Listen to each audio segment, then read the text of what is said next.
Alors, bienvenue à notre émission Autrement la vie. Autrement la vie reçoit cette semaine M. Nelson Labbé. M. Nelson Labbé est iridologue. Il est également auteur, formateur et conférencier en iridologie. Alors, nous allons découvrir ça ensemble. Bonjour, M. Labbé. Bonjour, Mme Ravlingien. Ça me fait plaisir de vous rencontrer. Nous, ça nous fait plaisir de vous recevoir. Alors, l'iridologie, moi, c'est pas la première fois que j'entends parler de ça, mais je pense qu'il y a beaucoup de personnes qui ne savent pas exactement ce que c'est. Alors, est-ce qu'on peut commencer par un petit survol et puis on ira, vous, sur votre parcours et puis les découvertes que vous avez faites par rapport à ça? Oui. Au départ, l'iridologie réfère à l'iris, qui est la partie colorée de l'œil, où on a comme particularité qu'on peut observer à travers l'iris, avoir de l'information sur toutes les parties du corps. Alors, connaître l'état de chacune des parties du corps. L'iridologie, c'est peu connu parce que c'est un peu comme une spécialité en médecine douce. Donc, il y a peu de gens qui pratiquaient ça. OK?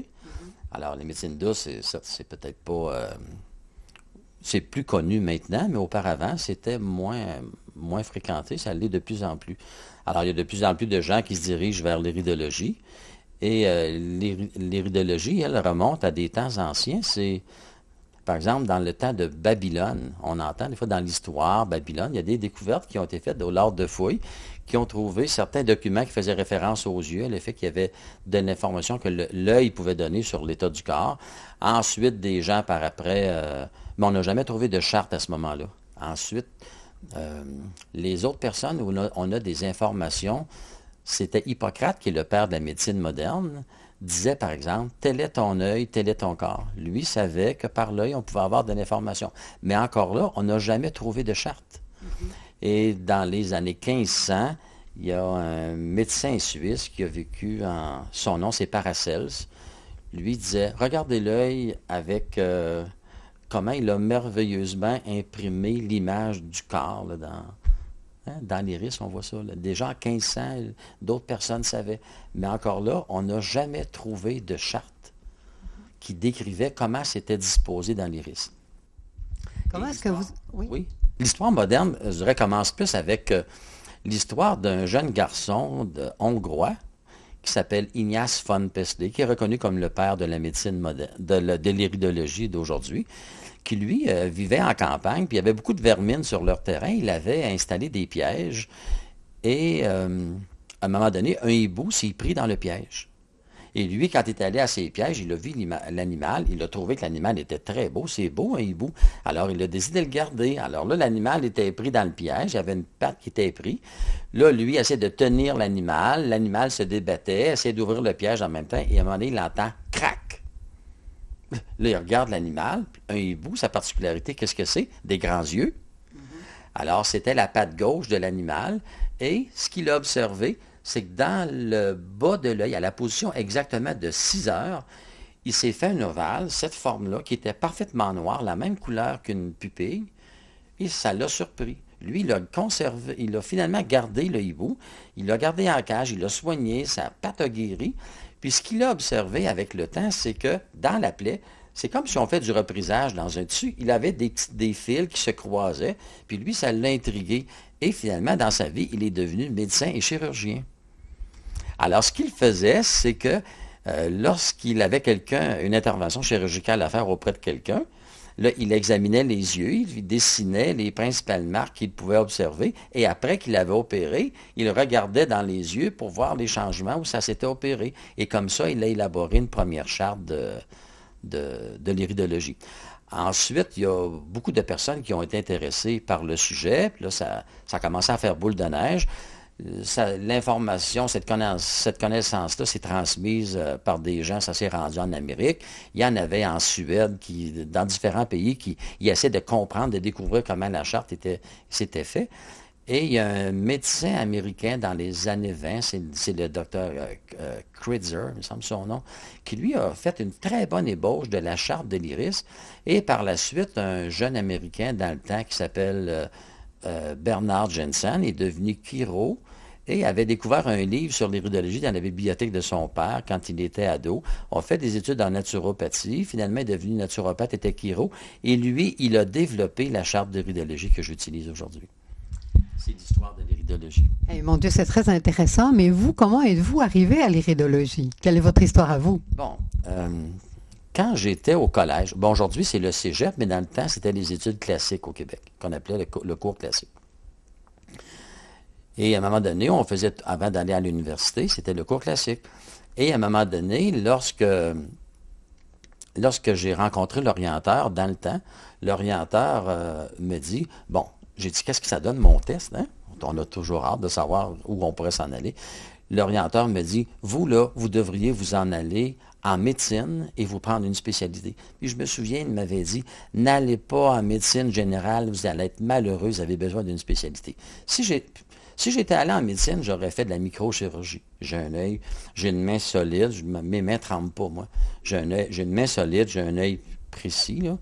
Alors, j'aurais pu faire de la microchirurgie. Mais les confrères de classe m'ont demandé, hey, Vincent, qu'est-ce que l'orienteur t'a dit? Là, il m'a dit d'en aller en médecine. Ah, viens en médecine, c'est payant. Il me semble qu'aller quelque part parce que c'est payant, ça ne me tente pas. Moi, il faut que ça soit une passion. Les gens, mes clients me disent souvent, oh, monsieur l'abbé, vous, on voit que c'est une passion pour vous, mais j'aime ça. Alors, finalement, ce qui est arrivé, j'ai étudié comme ingénieur.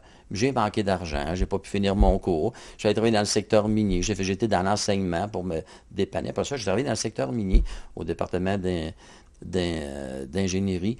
Après ça, à un moment donné, mon épouse était malade. Elle faisait des migraines. Puis une de nos amies nous dit un jour, on était sur le bord d'un lac, « Oh, je me sens assez bien, je n'ai plus de migraines. » J'ai dit, « Qu'est-ce que tu vas faire? » Bien, il y a un type qui est venu chez moi, il m'a fait prendre des produits naturels. J'ai dit, « Quand tu le verras, tu l'envoies à la maison. » Ce type-là arrive à la maison, on s'assoit, on parle, il sort une petite loupe, regarde l'œil de mon épouse. Je dis, « Qu'est-ce que vous faites là? » Bien, je regarde son œil. J'ai dit, « Pourquoi son œil? » Parce que je vais vérifier son foie, parce que les migraines, c'est relié au foie. J'ai dit, son foie, ben, dit dans les yeux, on voit tout ça. Ah oui. Là, ça a été mon premier contact, c'était en 1971. Alors, par la suite, là, mon épouse a pris des produits naturels. Les migraines ont complètement disparu.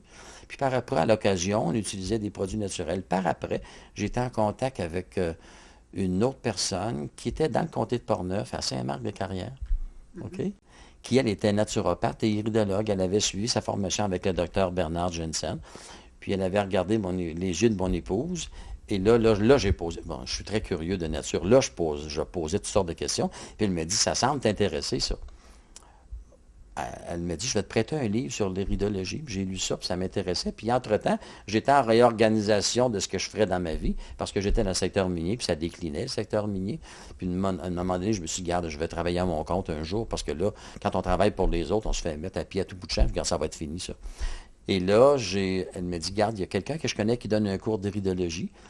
Puis, entre-temps, il y avait eu une fermeture de la compagnie pour qui je travaillais. Ma soeur vendait des produits naturels. Elle me dit, viens m'aider. Puis là, je ne connais pas beaucoup le domaine. Mais quand je suis arrivé là, j'étais 6 mois avec elle. Là, je suis arrivé, j'ai pris des livres, j'ai fouillé un peu.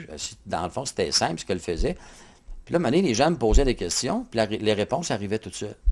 Je me disais, je dis, vous devez avoir tel problème, avez-vous tel malaise? Oui. Prenez ça, ça va s'en aller. Puis là, des fois, ma soeur me dit, pourquoi tu leur as dit ça? Je dis, regarde, je suis certain, quand ça a monté tout seul. Ma soeur me regardait. Les gens me revenaient, puis disaient, les gens disaient, oui, ça m'a fait du bien, merci beaucoup. J'ai été 6 mois, puis une bonne journée, je me suis dit, plus tard, je vais travailler seulement dans ce domaine-là. C'était dans le tout début des années 80. Après ça, j'ai pris la formation en iridologie. J'habitais le comté de Portneuf dans le temps.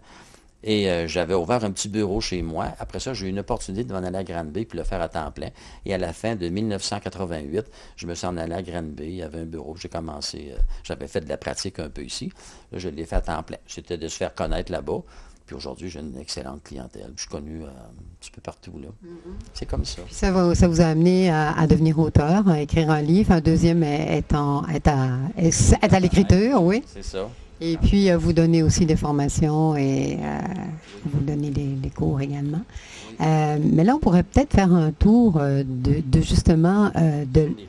sur les risques. Oui. Alors, on va vous suivre dans ce trajet-là. Alors, quand on vient vous voir, comment ça se passe là? Comment est-ce qu'on fait?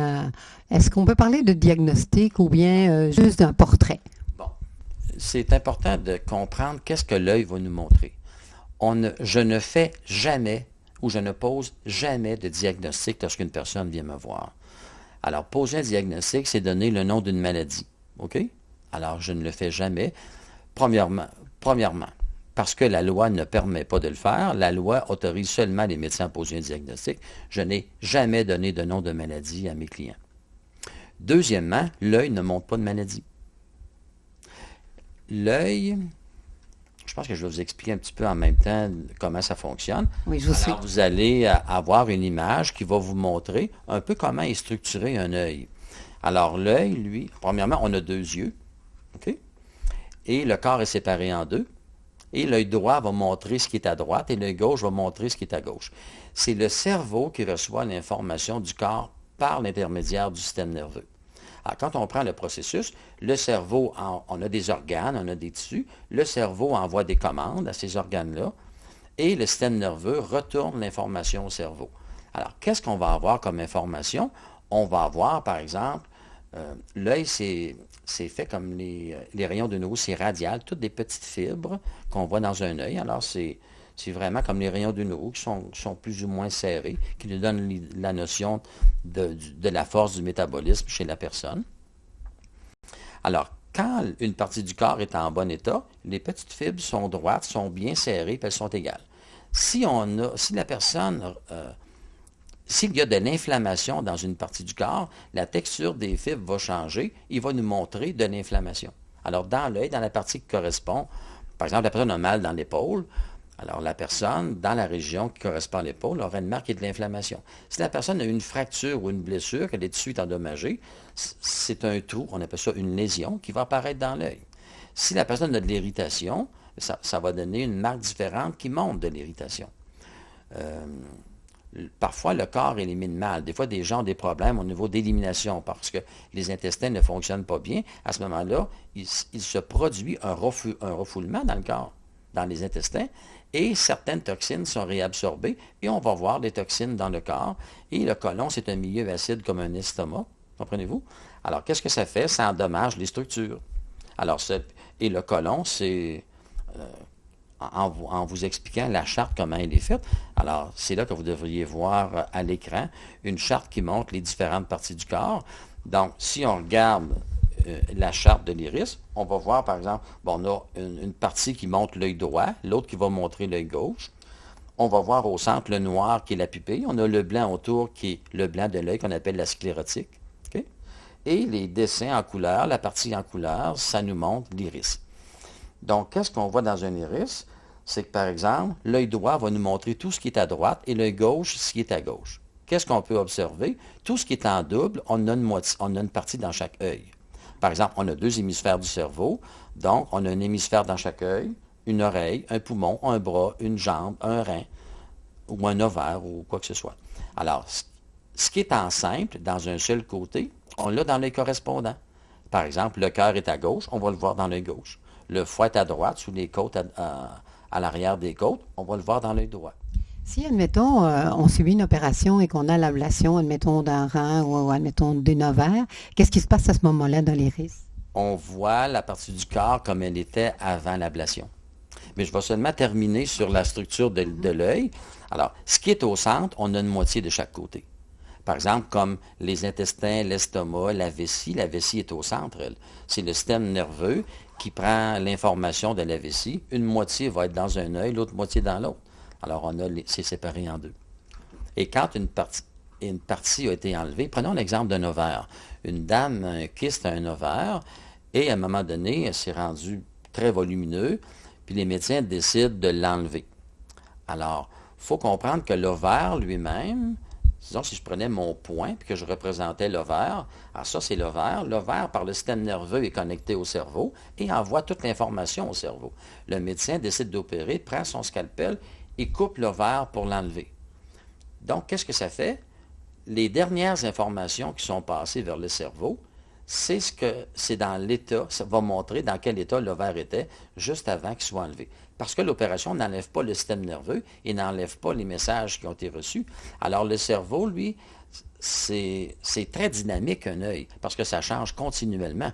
Alors, aussitôt qu'il y a un changement, le cerveau va faire le changement correspondant dans l'iris pour nous expliquer le genre de problème qu'on retrouve dans l'œil, dans la partie du corps. Alors, quand c'est enlevé, selon la façon que ça s'est fait, parfois on a un petit trou noir tout petit dans la région en question qui va montrer que la partie a été enlevée, et des fois c'est moins évident. Mais on va voir, une fois j'examinais une dame je regardais ses yeux, puis j'arrive à son utérus, puis je me dis à un moment, ah, mon Dieu, que cette femme-là doit avoir des problèmes de menstruation. Alors, puis là, je me dis, ouais, probablement que la personne s'est fait enlever son utérus. Hein. Puis là, je regardais, mais je ne voyais pas les marques comme quoi il y avait une ablation. Mais je disais à la dame, avez-vous encore votre utérus? La dame me dit non. Elle me dit, pourquoi vous me demandez ça? Parce que j'ai dit, je vois votre utérus. Ben non. Elle me dit, c'est impossible. On me l'a enlevé. Non, non. J'ai dit, on vous l'a enlevé, mais on le voit quand même. Alors, je lui explique un peu le principe. J'ai dit, savez-vous les problèmes que vous... Voulez-vous que je vous dise les problèmes que vous aviez? Vous aviez tel problème, dans les menstruations, ça se déroulait à peu près comme ça, comme ça. Puis elle me dit, comment ça, vous savez ça? J'ai dit, parce que je vois votre utérus qui est montré exactement comme il était avant qu'on l'enlève. Donc, en fait, ce que vous êtes en train de me dire, c'est que quand on fait une ablation physique, ça ne règle pas nécessairement le problème à d'autres niveaux. Absolument pas. Absolument pas. Alors, l'approche de l'iridologie, bon, c'est certain que si une personne a un organe intérieur qui est défectueux, bon, c'est pas une critique sur les médecins, là, mais la personne a très mal, les médecins vont dire, regarde, la solution qu'on te propose, c'est de l'enlever. Ce n'est pas toujours la solution. Comprenez-vous? Mais pour la médecine, c'est la solution. Alors, il peut y avoir d'autres solutions, d'autres alternatives. C'est parce qu'en fait, en médecine, on agit uniquement sur le corps physique, mais en fait, on n'est pas qu'un être physique, on est un être de multiples dimensions énergétiques, émotionnelles, mentales. Oui. Oui. Et c'est quand on a un problème physique, ben, l'origine n'est pas accidentelle. C'est ça. L'origine est émotionnelle la plupart du temps, dans à peu près 95% des cas. Et vous, d'avoir pratiqué l'iridologie, ça vous a amené à faire une découverte qui est la vôtre, entre guillemets, là? Oui. Ben moi, je le considère comme un cadeau que la vie m'a fait. Et pour expliquer la découverte, je vais revenir un petit peu sur la structure de l'œil rapidement. C'est quand on regarde, si on prend la charte que vous pouvez voir à l'écran, qui représente les parties du corps comme les dessins. On voit le dessin du cerveau. On va voir au centre qu'on a la pupille qui est noire, et juste autour, à une courte distance de la pupille, on a une ligne qui sépare l'iris en deux. Vous allez voir une photo qui montre un œil. Regardez la pupille au centre qui est noire. Autour de la pupille, il y a comme une couronne qui a une certaine largeur et une ligne sépare l'iris en deux. Cette ligne-là, on l'appelle la couronne nerveuse en iridologie. C'est notre système nerveux. Et cette ligne-là sépare l'œil en deux parties très importantes. Et l'œil a été conçu pour nous montrer comment le corps humain fonctionne. Et quand on comprend ça, on a la réponse à différents problèmes de santé. Alors, quand on regarde l'œil, qu'est-ce qu'on a? On a, entre cette fameuse ligne et le contour de l'iris, toutes les parties du corps sont là. Tous nos organes sont là. De quoi les organes ont besoin pour fonctionner? Ont besoin de messages qui viennent du cerveau. Alors, le cerveau est branché au système nerveux. Et par le système nerveux, envoie ses commandes partout. Les parties du corps retournent l'information au cerveau par le système nerveux et le tube digestif qui est au centre nourrit les parties du corps. Et c'est tout le centre de l'œil, c'est tout le centre qui gère le fonctionnement du corps. Tout se passe au centre. Et si l'influx nerveux circule mal, alors une partie du corps va ralentir. Par contre, si le centre intoxique une partie, cette partie-là va s'affaiblir. Mais s'il y a trop de déchets, c'est des déchets acides. Les déchets acides brûlent les structures, alors la partie du corps peut être endommagée. Et ce que j'observais au début, j'observais que dans les intestins, on avait beaucoup de pincements. La ligne chez les gens, c'est très rare qu'elle fait un cercle parfait. Parce que cette ligne-là, c'est notre système nerveux, et sa forme nous donne la forme des intestins qu'on a à l'intérieur. Alors, on va nous montrer les gonflements, les resserrements, les pincements, les pochettes qui peuvent se former au niveau des intestins. Vont nous montrer ce qu'on appelle des diverticules. Ce sont des petites ballons qui se forment sur la paroi des intestins parce qu'il y a trop de pression à l'intérieur. Ça fait gonfler l'intestin. Et lorsque ces petites pochettes-là éclatent, ça peut produire une péritonite qui peut tuer quelqu'un dans 3 jours s'il n'y a aucune intervention n'est faite. Alors, c'est vraiment le centre qui gère tout ça. Et je me disais, pourquoi l'intestin est toujours dérangé de cette façon-là? Alors, moi, depuis le début de ma pratique, je travaille avec ce qu'on appelle des fleurs de Bach. Edward Bach, c'est un médecin anglais qui a découvert qu'à partir d'extraits de fleurs, on peut traiter beaucoup d'états émotionnels chez les gens. Et les gens, là, je vous relate un peu la découverte et vous allez comprendre le processus qui fait que je travaille de façon différente avec l'iridologie aujourd'hui. Alors, les gens m'arrivaient parfois et me disaient, « Ah, ben moi, j'ai de la frustration, j'ai de la révolte, je me sens coupable, j'ai de la peine ou de la colère. » Et souvent, des personnes m'arrivaient et me disaient, « Ben moi, quand j'étais enfant, j'ai été abusé sexuellement. » Il y a eu énormément de cas d'abus. Et la découverte, c'est à partir des abus sexuels que je l'ai faite. Et la découverte, elle, alors au début, dans le temps, je me disais, il existe une zone au cerveau, c'est dans l'œil droit, qui est à peu près à la position de 11 heures, qu'on appelle la zone d'impulsion sexuelle et de caractéristiques sexuelles. Une journée, je me dis, des personnes qui ont été abusées, ils ont peut-être une marque dans cette région-là. Et je me suis mis à observer cette marque-là, cette région-là, et j'ai vu une forme particulière qui apparaissait lorsque une relation complète avait été forcée.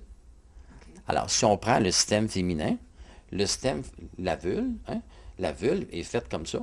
Quand il y a une relation, la vulve fait ça, ça fait un losange. Alors, dans l'œil, quand il y a eu un abus sexuel, dans la zone d'impulsion sexuelle, c'est un losange qui apparaît, qui est noir, qui nous indique qu'on a forcé la personne à avoir une relation. Et ce que j'ai observé avec le temps, c'est dans une autre ligne qu'on appelle l'animation de vie. On a ça dans les 2 yeux.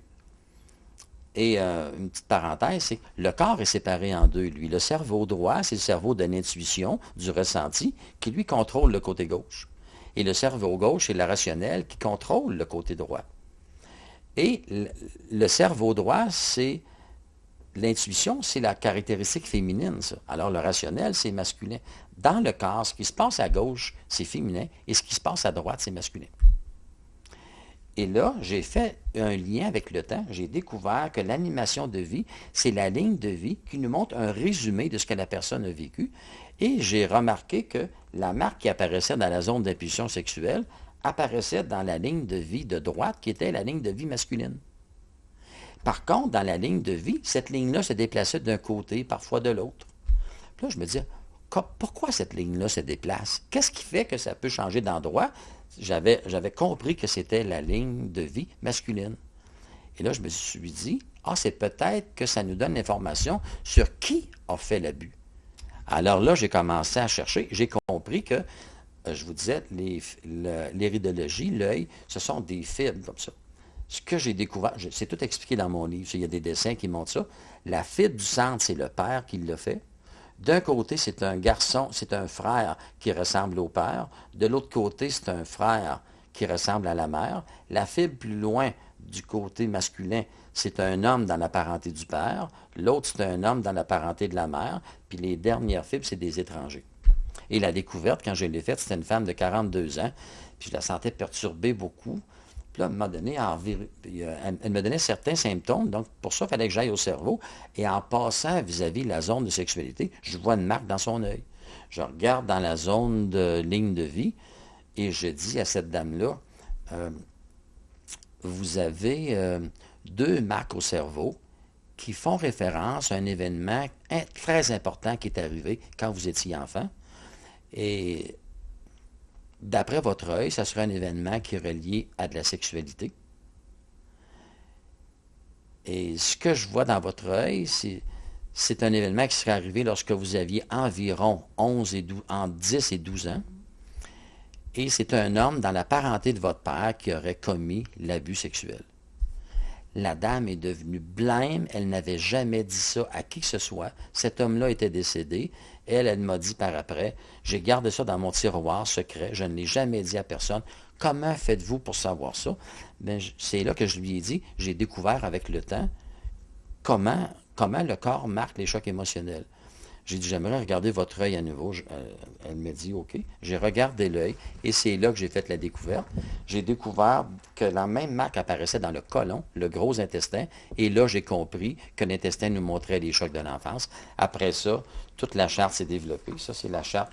Ça, c'est la charte du côlon aussi, qui nous montre, par exemple, les chiffres à l'intérieur nous montrent, comme ici, c'est la conception, la naissance, c'est le 0. Alors, 1 an, 2 ans, 3 ans, jusqu'à 10, jusqu'à 21, cette charte-là nous montre à quel endroit le corps code les chocs en fonction de l'âge où ça s'est produit. Le livre que j'ai écrit, c'est ça que j'explique dans le livre. Et après ça, alors quand je regarde l'œil, je vais regarder par exemple la personne qui a un problème de foie, une personne qui fait du cholestérol. Alors je vais regarder son foie d'après la charte, je connais l'endroit du foie, j'examine le foie, mais je vais aller voir, quand c'est le foie, ça provient d'un choc entre 10 ans et 11 ans et demi. Et les gens, quand j'ai commencé à comprendre le principe, j'ai compris que les gens qui faisaient du cholestérol avaient vécu un choc émotionnel entre 10 ans et 11 ans et demi. Bon, là, il faut comprendre aussi, comme dans cet exemple-là, des gens qui, de façon héréditaire, font du cholestérol et des familles où les gens n'ont pas de cholestérol. Comprenez-vous? Alors, si les gens ont, de façon héréditaire, une prédisposition à faire du cholestérol, à ce moment-là, ce que je note, c'est que ça prend un pincement moins prononcé vers 10-11 ans pour déranger le foie.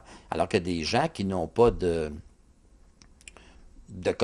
problèmes héréditaires au niveau du cholestérol peuvent parfois faire du cholestérol de façon très, très importante et les gens ne comprennent pas pourquoi. Les gens ne comprennent pas ne savent pas que c'est l'intestin. Alors, la découverte que j'ai faite, c'est ça que j'explique aux gens. Donc, en fait, tout est inscrit au niveau de l'intestin. C'est tellement précis. C'est vraiment... parfois, même, je suis habitué, ça fait au-dessus de 20 ans que je fais de l'iridologie à temps plein. Parfois, je reste surpris de l'information, de quelle façon c'est codé dans les yeux. Alors là, c'est très intéressant, on arrive comme au bout de notre émission. Alors, qu'est-ce que comment aidez-vous la personne, je vais dire, dans cette découverte justement du conflit qu'elle vient d'identifier? Est-ce que c'est avec des fleurs de bac ou avec un accompagnement autre? Le processus est toujours le même, pour peu importe la personne. La personne, dans son enfance, même à partir de la conception, du moment que l'enfant est conçu, le corps a une mémoire cellulaire qui enregistre tout ce qui se passe. Et quand ce sont des chocs importants, le corps va faire un codage dans les intestins. Et chaque fois qu'un nouveau choc arrive, je l'appelle un choc programmant, qui se code dans l'intestin. Ce choc-là ne sera pas réactivé tant que la personne ne vit pas un choc semblable. Et lorsque le corps identifie une situation actuelle, à une situation qui a déjà été vécue dans le passé, il va réactiver la situation du passé ou le choc du passé pour dire à la personne, regarde la situation que tu vis, tu n'as pas réglé celle du passé, donc tu dois la régler. Alors quand je regarde l'œil, qu'il m'arrive une personne, par exemple, de 40 ans qui fait du cholestérol, la première chose que je fais, je regarde l'état du foie, je vais regarder dans son intestin, voir la région de 10 à 11 ans. Alors, un type alors là, je vais traiter le plan émotionnel pour défaire les nœuds. L'intestin, c'est comme si on passait une ficelle autour de l'intestin, on fait une petite boucle, puis on tire dessus plus ou moins. Plus le choc est intense, plus on tire fort sur la ficelle. Alors, c'est le système nerveux qui est relié à l'intestin, qui fait un spasme, une crampe, qui est de plus en plus prononcée, selon l'importance du choc qui a été vécu. Avec des fleurs de bac, on défait les nœuds, on va brosser l'intestin pour enlever les déchets, et on va remettre la partie du corps qui est affectée. Par exemple, des gens qui ont un cancer des os, c'est toujours un choc entre 11 ans et demi et 12 ans et demi. Une femme qui fait un kyste, un ovaire, ou qui a un fibrome à l'utérus, c'est toujours un problème relié entre 7 ans et 8 ans, parce que ces problèmes-là sont causés par la thyroïde. Une femme qui a un cancer du sein, c'est une émotion. Ça, c'est dans le deuxième livre qui est à venir. Dans le deuxième, je vais expliquer des marques comme des maladies comme la maladie de Crohn, colite ulcéreuse, le cancer du sein. J'explique la maladie de Parkinson et d'Alzheimer dans le deuxième livre. Et le cancer du sein, c'est la culpabilité. peut-être quelque part, ça sera possible de donner l'adresse du site. Si les gens veulent avoir l'information sur le cancer du sein, sur le site, au mois de mars, au début mars, j'ai mis un document de 7 pages qui explique